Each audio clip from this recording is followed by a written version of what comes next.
The mining drill screamed against the rock face as Kang Dae-ho wiped sweat from his forehead and checked the time display on his worn wrist device. 6 more hours until the shift ended, but the quota was still far from complete. Around him, dozens of humans bent over their tools in the dim tunnels of Kepler 442b, while alien overseers watched from elevated platforms with their energy weapons ready. Lee Hyun-woo worked beside his friend Jin-soo at the deepest part of the mine, where the air grew thin and the walls seemed to press closer with each passing hour. The young man had been working these tunnels since he was 16 when his parents died in a cave-in that the Valkorian overseers called an unfortunate accident. Hyun-woo knew better because he had seen the maintenance reports that Park So-jin quietly showed him after the funeral. The support beams had been scheduled for replacement 3 months before the collapse, but Commander Velnash had delayed the order to save costs. "Watch the ceiling in Section 7, Jin-soo whispered as he passed Hyun-woo with a cart full of ore. "The cracks are getting wider, and I saw dust falling near the main support." Hyun-woo nodded and continued drilling, but his mind was not on the work. He thought about his parents and how they had told him stories of Earth before the Valkorians came.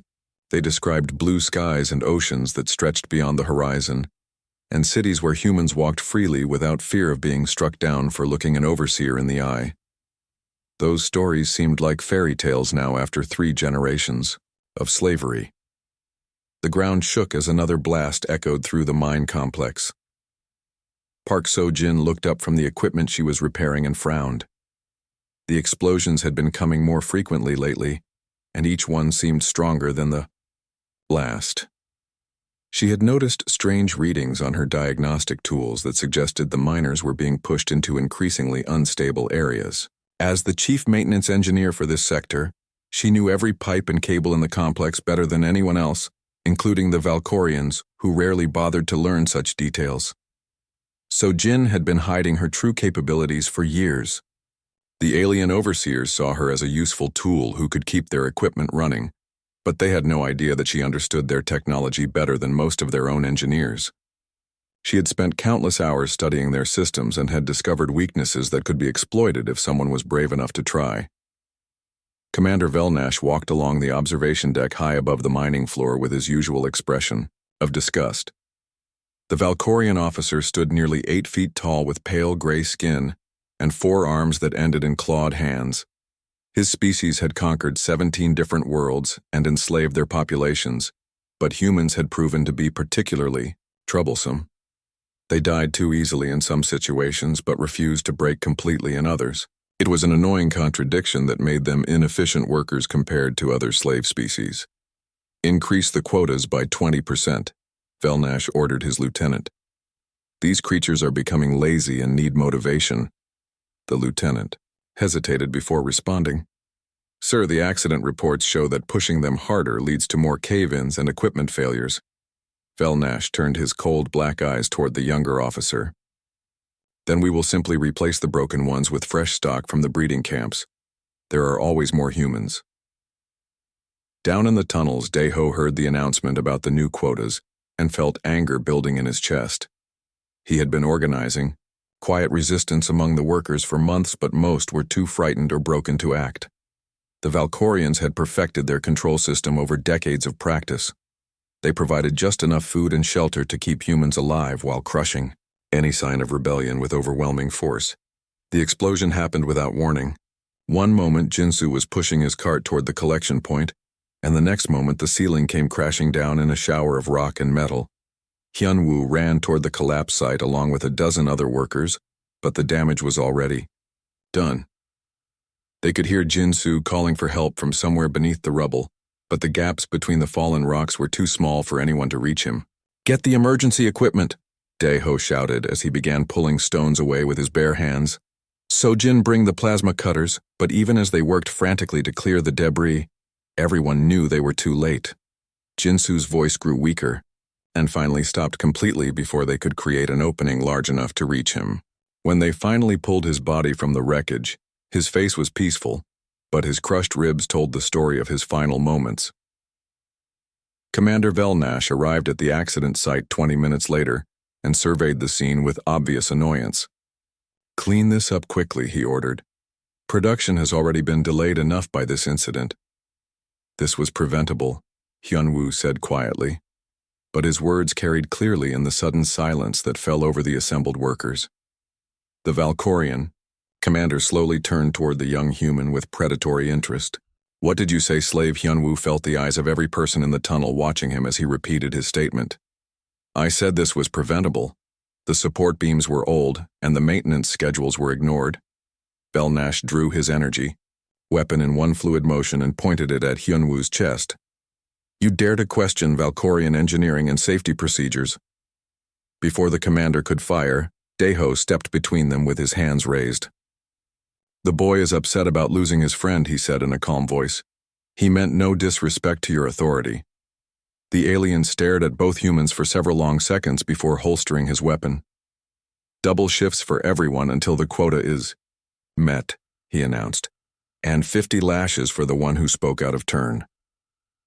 As the Valkorians left the tunnel, Daeho helped Hyunwoo to his feet and whispered something in his ear that made the younger man's eyes widen with surprise. That evening, after the punishment had been administered and the wounds tended, Hyunwoo found himself in a hidden chamber deep beneath the living quarters, where a small group of humans had gathered around Daeho. We cannot continue like this, the older man said as he looked at each person in the circle. They treat us worse than animals and expect us to be grateful for the privilege of dying in their minds. Park So-jin spoke up from her position near the entrance where she was watching for patrols. I have been studying their systems for years and I know how to hurt them where it matters most. Their equipment is not as reliable as they pretend and they depend on us to keep it working. What are you suggesting? Asked Kim Tae-young, who had been a soldier on Earth before the conquest and still carried himself like a military man, despite years of slavery. So-jin pulled out a small device that looked like a standard maintenance scanner but had been modified with additional components. I can create cascading failures in their power grid that will look like accidents, she explained. We can cost them weeks of production without them realizing it was sabotage. Hyunwoo felt something he had not experienced since childhood. Hope. When do we start? Daeho looked around the group and saw the same determination reflected in every face. These were people who had reached their breaking point and were ready to fight back regardless of the consequences. Tomorrow night during the shift change, he said, we begin taking back our lives.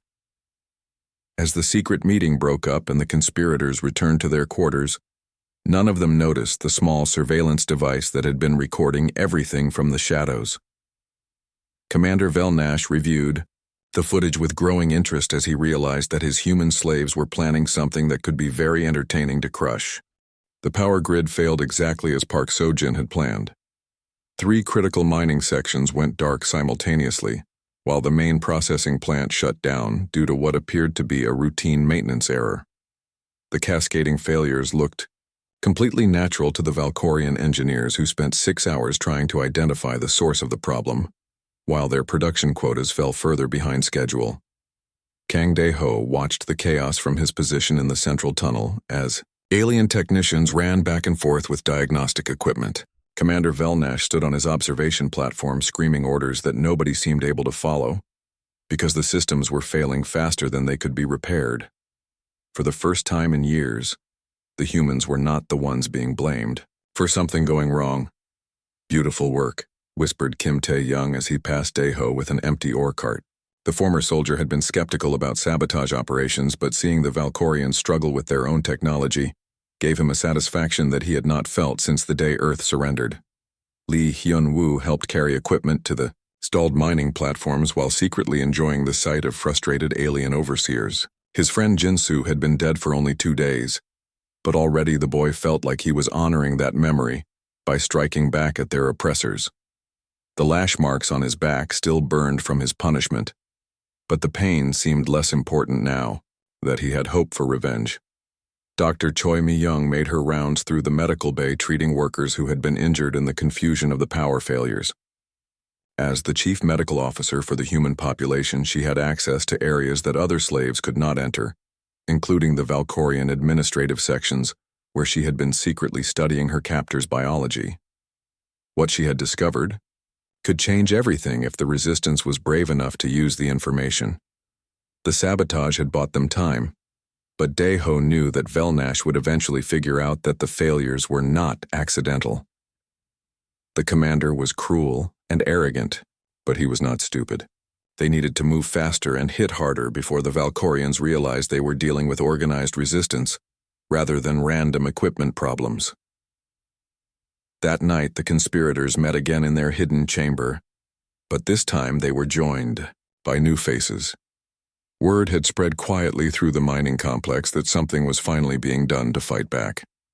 Workers who had seemed completely broken by years of slavery suddenly showed sparks of defiance that had been buried, but never completely extinguished. The power grid attack worked better than we hoped, Sojin reported as she connected her modified scanner to a portable display unit. But I intercepted communications that suggest they are bringing in additional security teams from other sectors. Tae-young leaned forward with interest. What kind of security teams? Elite units with better weapons and detection equipment, Sojin replied. They are also planning to conduct random searches of the living quarters. Mi-young spoke up from her position near the door. Before they increase security, we need to share what I have learned about Valkorian physiology, she said while pulling out a collection of medical scans and biological samples. Their species has a critical weakness that we can exploit, the group gathered around as the doctor explained her discoveries. Valkorian body armor was designed to deflect energy weapons and projectiles, but it had poor thermal regulation because their homeworld was much colder than the environments where they deployed their armies. Extreme heat caused their internal cooling systems to overload, which could lead to organ failure within minutes. How hot are we talking about? Asked Hyunwoo. The temperature inside a plasma furnace would kill them almost instantly, Mi-young answered. But even the heat from our mining equipment could be weaponized if we can find a way to concentrate it. Sojin was already thinking about possibilities. The thermal exhaust from the drilling platforms could be redirected through the ventilation systems, she suggested. We could turn their own base into an oven. Daeho held up his hand for silence as footsteps echoed in the corridor outside their meeting place.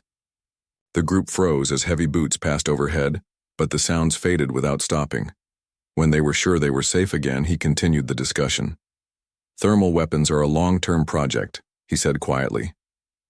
We need something we can use right away because I do not think we have much time left. As if summoned by his words, Commander Velnash was at that moment reviewing security footage from throughout the mining complex. His technicians had finally traced the power grid failures to deliberate sabotage, and now he was searching for the perpetrators. The surveillance system was extensive, but the humans had been careful to avoid the most obvious monitoring devices. Increase patrols in the living sections, Velnash ordered his security chief. These slaves think they are clever, but they will make mistakes, and when they do, I want them captured alive so we can make examples of them. The next morning brought news that chilled every human in the complex. A transport ship had arrived carrying 50 Valkorian soldiers from the elite Crimson Guard units. These were not regular overseers, but professional killers who specialized in crushing rebellions on conquered worlds. Their black armor was designed to inspire terror, and their weapons could vaporize a human body in seconds. Overlord Zethkar emerged from the transport ship and surveyed the mining facility with cold calculation. Unlike Velnash, who ruled through fear and brutality, this commander preferred psychological warfare and systematic oppression. He had broken resistance movements on 6 different worlds, and his methods were both subtle and devastating. Commander Velnash, the Overlord said, as they met on the main platform, your reports indicate that you have a discipline problem among the slave population.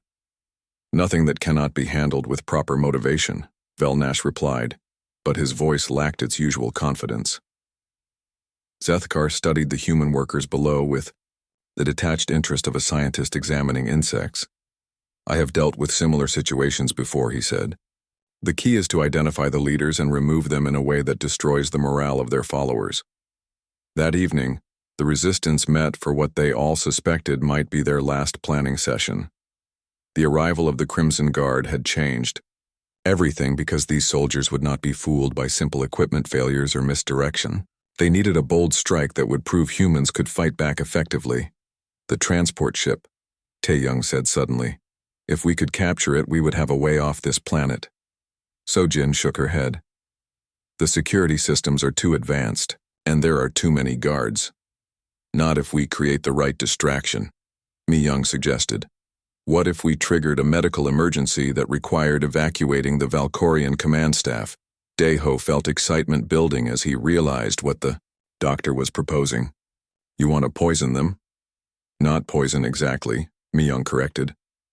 But I could introduce contaminants into their air supply that would cause symptoms similar to a deadly plague. They would panic and demand immediate evacuation while we seized control of the transport. Hyunwoo was nodding eagerly, but Tae-young looked skeptical. Even if we captured the ship, where would we go? He asked. The Valkorians control every system in this sector. Not every system, Sojin said with a mysterious smile. I have been monitoring their communications for months, and there are rumors about other human colonies that have gone dark. Some of those blackouts might not be accidents. The implications hit everyone at the same time. If other human settlements were rebelling successfully, then they were not alone in their fight. There might be a growing resistance movement that could coordinate attacks across multiple worlds. We need more information before we commit to anything that risky, Daeho decided. But start preparing the equipment we would need for both the distraction and the escape. As the meeting broke up, Hyunwoo lingered behind to speak privately with the older man. Do you really think we can win against them? The boy asked. Daeho put his hand on the young man's shoulder and looked directly into his eyes. I think we can make them regret the day they decided to enslave humanity, he replied. And sometimes that is enough. The contamination spread through the Valkorian command center faster than Dr. Choi Mi-young had expected. Within hours of introducing the engineered bacteria into their air filtration system, half of the alien officers were reporting symptoms that their medical scanners could not identify. Commander Velnash himself was confined to the isolation ward after collapsing during a routine inspection of the mining operations. Overlord Zethkar stood in the decontamination chamber watching his subordinates panic as their instruments detected what appeared to be a highly contagious plague sweeping through their facility. The readings suggested that exposure to the local human population had somehow triggered a biological weapon that targeted Valkorian physiology specifically. Prepare the transport for immediate evacuation, he ordered his remaining healthy officers. I want all command staff off this planet within the hour. Park Sojin monitored the Valkorian communications from her hidden position in the maintenance tunnels and smiled as she listened to their frantic preparations. The fake plague was working perfectly, and the aliens were abandoning their posts exactly as the resistance had hoped. Soon they would have their chance to seize the transport ship and escape this nightmare. Kang Daeho gathered his team in the equipment storage area, where Kim Tae-young had been preparing weapons from modified mining tools.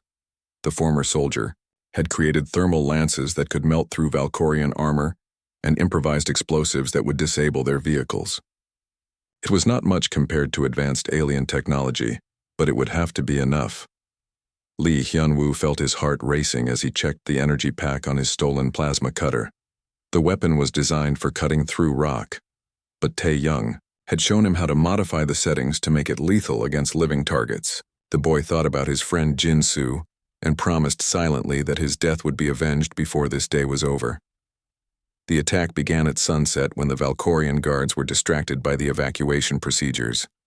Hyunwoo and 3 other humans emerged from the maintenance tunnels directly beneath the transport landing pad, while Daeho's team created a diversion at the main gate. The sound of explosions echoed across the facility as improvised bombs destroyed several guard towers and sent alien soldiers scrambling for cover.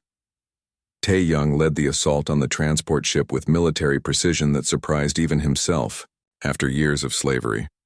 His thermal lance cut through the hull plating like paper while Sojin disabled the security systems using codes she had stolen from the command center computers. Within minutes, they had control of the ship's bridge and were sealing the entrances against counterattack. But their victory was short-lived. As the captured transport lifted off from the planet's surface, its sensors detected a massive Valkorian battle fleet approaching from the outer system. Dozens of warships were converging on Kepler 442b, with enough firepower to reduce the entire mining complex to molten slag. They called in reinforcements, Sojin announced, as she studied the tactical display. We have maybe 30 minutes before they arrive. Dae-ho felt despair creeping into his thoughts as he realized their escape had been anticipated. The Valkorians were not going to let them leave alive, and there was nowhere in this system where they could hide from such overwhelming force. Then he noticed something odd about the sensor readings that made him look more closely at the approaching ships. "Those are not Valkorian vessels," he said with growing excitement. "Look at the engine signatures and hull configurations." Sojin adjusted the sensors and gasped as she recognized what she was seeing. The approaching fleet consisted of captured alien ships that had been modified with human technology and were broadcasting identification codes that she had never seen before. Someone had been very busy building a resistance navy. The lead ship opened communication channels as it entered weapons range of the Valkorian facility below. "This is Admiral Yoon Jae-min of the Free Human Alliance," announced a voice that carried authority and determination. "All Valkorian forces in this system have 60 seconds to surrender or be destroyed." Overlord Zethkar realized he had walked into a trap, but his pride would not allow him to surrender to inferior beings. "All units engage the human pirates," he ordered from his command ship. "Show these slaves what happens when they challenge the Valkorian Empire." The space battle that followed was unlike anything the galaxy had seen before. Human ships fought with desperate courage while Valkorian vessels relied on superior technology and firepower. But the aliens quickly discovered that their enemies had learned new tactics during their years of oppression and were not the same, broken species they remembered conquering. Nam Soo-jin piloted her fighter craft through the enemy formation with reckless skill as she targeted the Valkorian communications arrays. The young pilot had been flying stolen ships for 2 years as part of Jae-min's growing fleet, and she knew exactly where to hit them to cause maximum confusion. Her thermal torpedoes were crude compared to alien weapons, but they were devastatingly effective against enemy cooling systems. On the planet's surface, Mi-young watched the battle through the transport's viewports while treating wounded resistance fighters. The doctor had never imagined that her biological warfare research would be used to help coordinate a fleet action, but her fake plague had provided the perfect cover for the rescue operation. Now she could only hope that their new allies were as competent as they seemed. The turning point came when Hyun-woo discovered that the transport ship's main weapon could be overloaded to create a massive thermal explosion. The boy had been experimenting with the ship's systems while the adults fought their battle, and he realized they were sitting on top of a bomb powerful enough to cripple the Valkorian fleet. "If we detonate the plasma core at maximum output, it will create a heat wave that extends for kilometers," he explained to Dae-ho. "Their ships will not be able to handle that much thermal energy." The older man stared at the young revolutionary with a mixture of pride and horror. "That would also kill everyone on this ship," he pointed out. "Not if we evacuate to the rescue shuttles first," Hyun-woo replied. "Admiral Jae-min's fighters can pick us up before the explosion reaches them." It was a desperate plan that required perfect timing and more luck than any sane person would rely on. But as they watched the space battle raging overhead, the resistance fighters realized they had no other choice. The Valkorian reinforcements were arriving, and soon they would be outnumbered 10-1. "Do it," Dae-ho ordered. The evacuation took 12 minutes that felt like hours as human fighters dodged Valkorian interceptors to reach the abandoned transport. Tae-young was the last person to leave the ship after setting the overload sequence that would turn their captured vessel into a weapon of mass destruction. As his rescue shuttle pulled away, he watched the transport's hull begin glowing with increasing heat. The explosion was visible from orbit as the plasma core detonated with the force of a small star.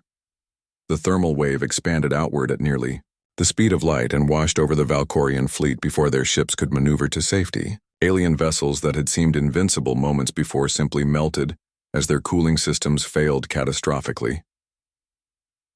Overlord Zethkar watched his fleet die around him and finally understood what they were facing.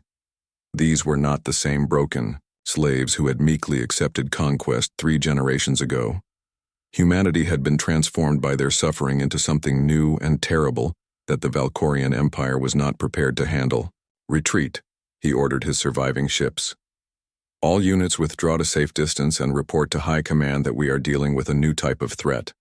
Admiral Jae-min stood on the bridge of his flagship and watched the alien survivors limp away into hyperspace. The battle had been won, but he knew this was only the beginning of a much larger war. The Valkorian Empire would not ignore what had happened here, and their response would be swift and brutal. "Set course for the Typhon Nebula," he ordered his fleet commanders. "We have refugees to evacuate and a resistance to build." As the human ships disappeared into the cosmic dust cloud that had become their secret base, Daeho looked around at his fellow survivors and saw something he had not expected. They were no longer slaves fleeing from their masters, but soldiers in an army that was growing stronger every day. The boy Hyunwoo, who had lost his friend in a mining accident, had become a warrior capable of destroying entire fleets. The engineer, Sojin, had evolved into a tactical genius who could turn enemy technology against itself. They had been called slaves, but now they would show the galaxy what happened when humanity decided to fight back. The hidden base in the Typhon Nebula had grown beyond all recognition in the 6 months since the Kepler 442b rescue operation. What began as a handful of stolen ships had become a sprawling complex of manufacturing facilities and training centers built inside hollowed-out asteroids. Admiral Yoon Jae-min stood on the observation deck of the command station and watched human workers assembling their latest weapon systems with skills learned from years of forced labor. Oh Min-ho coordinated supply lines that stretched across dozens of star systems as the former corporate executive applied his logistics expertise to the challenges of running a guerrilla war. The resistance needed everything from raw materials to medical supplies, and Min-ho had developed a network of sympathizers who could provide what they needed without alerting Valkorian authorities. Seo Ji-woo sat in the modified command chair that allowed her experimental implants to interface directly with captured alien technology. The young woman had volunteered for the dangerous procedure after human scientists discovered that Valkorian neural networks could be hacked if someone was willing to risk permanent brain damage. So far she had been lucky, but each connection brought her closer to the edge of what her human mind could handle.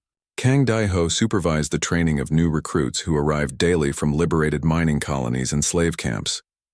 The former foreman had become one of the Resistance's most effective field commanders because he understood how to motivate people who had been broken by years of oppression.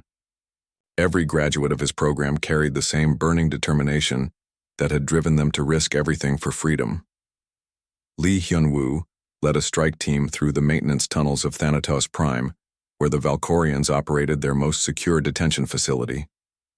The young man had grown into a seasoned warrior who specialized in impossible rescue missions, but this operation was personal because intelligence reports suggested that thousands of human children were being held in the facility's experimental wing.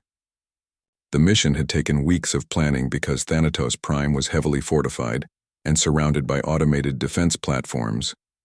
But Ji-woo had managed to hack the base's security network and create a window of opportunity that would last exactly 17 minutes.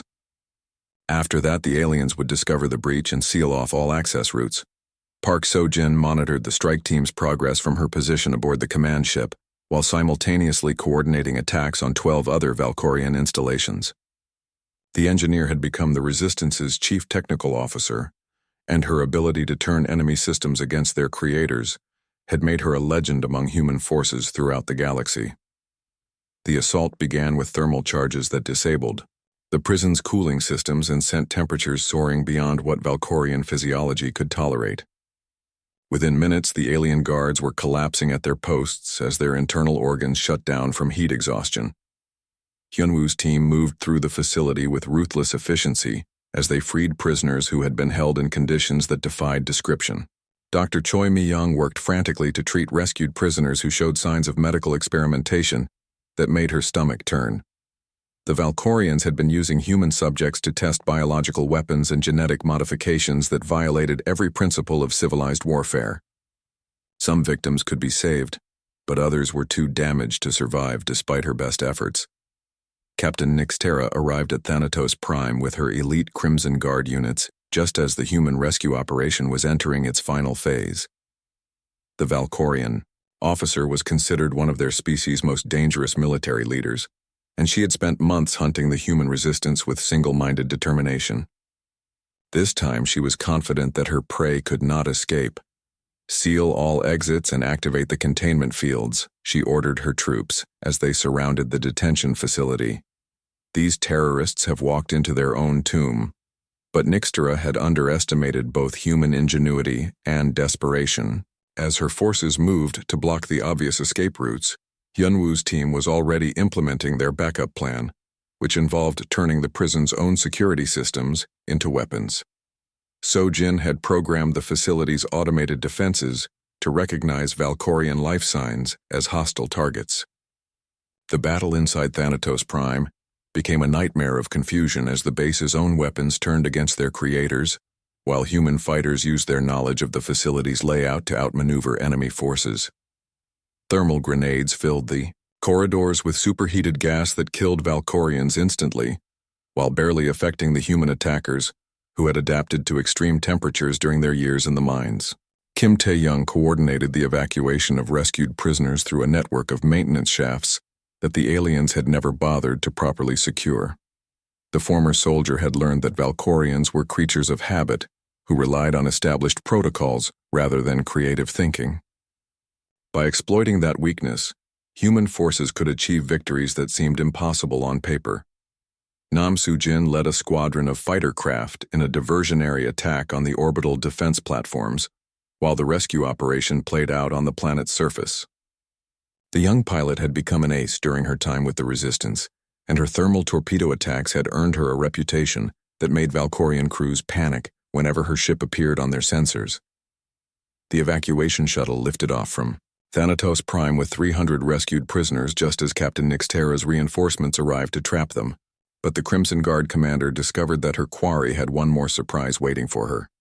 As her ships moved to intercept the fleeing humans, the entire detention facility exploded in a chain reaction that had been triggered by Sojin's final sabotage program. Admiral Jamin watched the destruction of HFY from his command ship and felt a mixture of satisfaction and sorrow. They had saved hundreds of lives and dealt another devastating blow to Valkorian morale, but the cost had been higher than anyone wanted to acknowledge. Too many of the rescued prisoners were children who would carry physical and psychological scars for the rest of their lives. "The aliens are learning to adapt to our tactics," warned Commander Oh Minho as he reviewed intelligence reports from across human-controlled space. "They are starting to harden their facilities against thermal attacks, and their patrol patterns have become less predictable." Sojin nodded as she studied the latest technical specifications that Jiwoo had stolen from Valkorian research networks.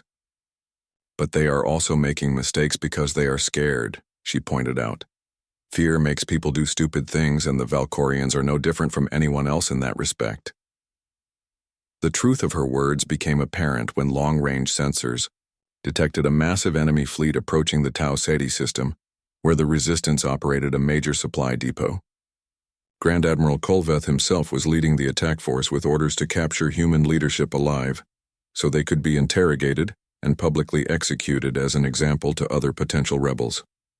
"They are trying to draw us into a conventional battle where their superior numbers and firepower will give them the advantage," Jamin observed as he studied the tactical situation. "We cannot win that kind of fight." But Hyunwoo was already thinking about alternative strategies that would turn the Valkorians' strength against them. "What if we let them capture the depot?" he suggested. "But first we fill it with something that will give them a very unpleasant surprise." The plan that emerged from the strategy session was audacious even by human standards. They would evacuate their personnel from the Tau Ceti facility, while leaving behind what appeared to be a fully operational base complete with valuable intelligence files and equipment. But everything the Valkorians captured would be booby-trapped, with thermal devices that would activate when exposed to alien biosignatures. Dr. Mi-young provided the biological triggers that would ensure the weapons only affected Valkorian physiology, while Sojin designed delivery systems that would disperse superheated plasma throughout any ship or facility that the enemies tried to occupy. It was a trap on a scale that no one had ever attempted before. Grand Admiral Kolveth was suspicious when his forces encountered no resistance at Tau Ceti, but his intelligence officers assured him that the humans had simply fled in panic when faced with overwhelming force. The Valkorian commander ordered his troops to secure the abandoned base and recover whatever intelligence materials they could find. The thermal bombs detonated 12 hours after the first Valkorian soldiers entered the facility. The explosions generated temperatures that turned their advanced armor into molten metal, while the superheated atmosphere incinerated everything organic within a 50-kilometer radius. Kolvet's entire landing force was destroyed in less than 30 seconds. The surviving Valkorian ships retreated in disorder as their crews tried to understand what had happened to their comrades. None of them realized that they were carrying microscopic thermal charges that had been embedded in the equipment they had salvaged from the human base. Those charges would activate when the ships returned to their home ports and spread the destruction throughout the Valkorian fleet. Captain Nixterra received the news of the Tau Ceti disaster while preparing for another assault on human positions in the Rigel system. For the first time since beginning her hunt for the Urair, the coordinates of the Valkorian homeworld had cost Admiral Yoon Jaemin 3 ships and 47 lives to acquire. But now the human fleet assembled in the darkness between stars while their target glowed like a blue-white jewel in the distance. SciFiPrime was the heart of an empire that stretched across 17 star systems, and its destruction would send shockwaves throughout the galaxy. Ji Woo sat in her neural interface chair aboard the command ship as data streams flowed directly into her enhanced brain from captured enemy databases. The young woman had discovered that the Valkorian Empire was not as strong as it appeared because their species was slowly dying from a genetic plague that had been ravaging their population for centuries. They conquered other worlds not from strength but from desperation. Their birth rates have been declining for over 300 years, Ji Woo reported to the assembled fleet commanders. They use conquered species as slave labor because they do not have enough of their own people to maintain their industrial base. Kang Dae-ho studied the intelligence reports with growing understanding of why the Valkorians had been so brutal toward their human captives. They saw us as replacement parts for their failing civilization, he said. That is why they have been conducting those medical experiments on our people. Park So-jin analyzed the defensive systems protecting the enemy homeworld and found vulnerabilities that could be exploited if they were willing to accept massive casualties. The planet was surrounded by automated weapons platforms and shield generators, but the thermal weapons that humans had perfected would be devastatingly effective against Valkorian infrastructure. Lee Hyun-woo volunteered to lead the ground assault that would target the Imperial Palace while the fleet engaged enemy forces in orbit. The young warrior had become a symbol of human resistance, and his presence on the battlefield inspired others to fight beyond their normal limits. He carried thermal charges powerful enough to melt through the palace's defensive walls. Dr. Choi, Mi-young prepared medical stations throughout the human fleet because she knew the coming battle would produce casualties on a scale they had never faced before. The final assault on the Valkorian homeworld would determine whether humanity won its freedom or was exterminated as a species. There would be no second chances. Emperor Vorthak received reports of the approaching human fleet with a mixture of rage and disbelief that his former slaves dared to threaten the sacred homeworld of their masters. The ancient Valkorian ruler had reigned for over 2 centuries and had personally overseen the conquest of dozens of worlds. He could not accept that inferior beings might actually defeat his empire. Activate all planetary defenses and recall every available ship to protect the homeworld, he commanded his military advisors. These upstart humans will learn what happens when they challenge beings who ruled the stars when their ancestors were still living in caves. But the Emperor's confidence was shaken when his intelligence officers revealed the true scope of human capabilities that had been hidden during their years of slavery. The species that they had dismissed as weak and primitive had been studying Valkorian technology and developing countermeasures that exploited every weakness in their armor and shields.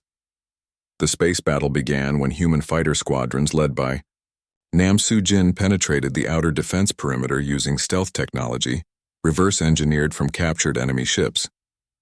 The young pilot had become legendary among both sides for her ability to destroy targets that seemed impossible to reach.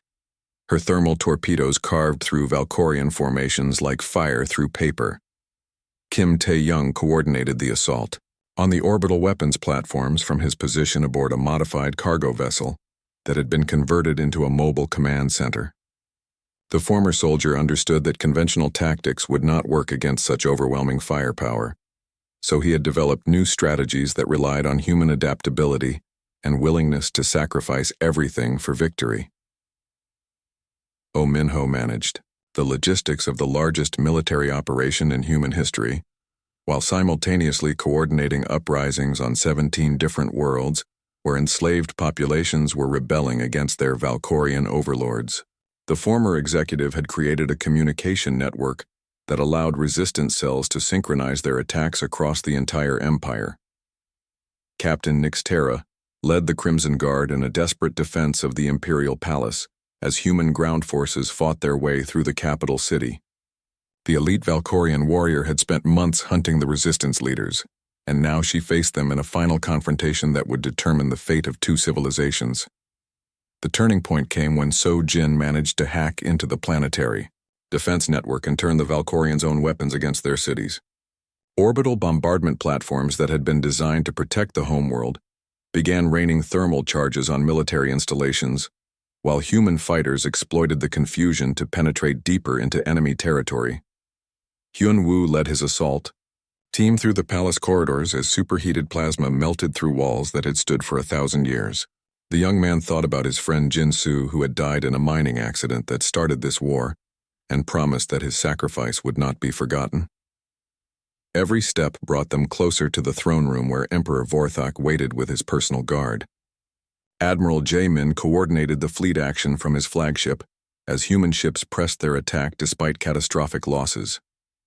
The Valkorian homeworld was defended by weapons that could vaporize entire vessels with single shots, but human crews had learned to accept death as the price of freedom. Ship after ship was destroyed, but their sacrifice allowed others to get closer to their targets. The final assault on the Imperial Palace became a nightmare of close combat, as Valkorian warriors fought with desperate courage to protect their emperor. Captain Nixtera faced Hyunwoo in single combat, while the fate of civilizations hung in the balance around them. Both fighters were skilled and determined, but only one could survive. "Your species will never be free," Nixtera snarled as her energy blade clashed against Hyunwoo's thermal lance. "We will hunt you across the galaxy until every last human is dead." "Maybe," the young man replied as he drove his weapon through her armor. "But you will not live to see it." Emperor Vorthok stood alone in his throne room as human soldiers breached the final defensive barriers that had protected Valkorian rulers for millennia. The ancient being had witnessed the rise and fall of countless civilizations, but he had never imagined that his own empire might be destroyed by creatures he had considered barely above animals. "You have won this battle," he said, as Daeho and his team surrounded the throne, "but victory will cost you everything you claim to fight for. We were the only power keeping dozens of hostile species from destroying each other. Without our control, the galaxy will descend into chaos." Daeho looked at the being who had ordered the enslavement and torture of billions of humans and felt no sympathy for his warnings. "Then we will deal with that chaos as free people, rather than live as slaves under your protection." The thermal charge that destroyed the Imperial Palace could be seen from orbit as it sent a pillar of superheated gas into the sky. The explosion marked the end of an empire that had dominated the galaxy for over 1,000 years, and the beginning of a new age where humanity would have to prove itself worthy of the freedom they had won. Mi Young worked frantically to treat wounded soldiers in the aftermath of the battle, while So Jin coordinated the liberation of slave populations throughout the Valkorian Empire. The war was over, but the work of building a better galaxy was just beginning. Admiral Jaemin stood in the ruins of the Imperial Palace and looked up at the stars that humanity would now explore as equals rather than slaves. They had been called weak and primitive, but they had proven that no species could be kept in chains forever. The Valkorians had sought to break human spirit through suffering, but instead, they had forged it into something harder than any metal. The ashes of the Valkorian fleet drifted through space around their dead homeworld as a testament to what happened.